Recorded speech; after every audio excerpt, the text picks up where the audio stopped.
how to log into GOAT account. So if you want to log into GOAT, which is GOAT account, then first you need to open up a browser, any browser that you are comfortable with.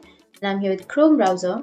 Simply go for the search bar and then search for GOAT. And here on the first search, you will have www.goat.com. Click on the first search and then it will take you to the website.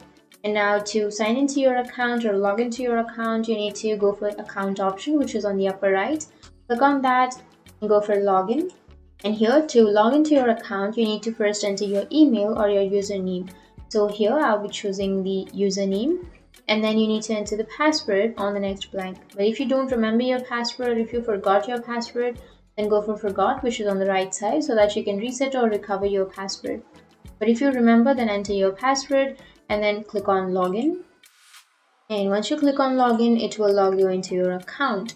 So that's it. That's how you can log into your GOAT account. And if you have any questions, feel free to comment below. Thanks for watching.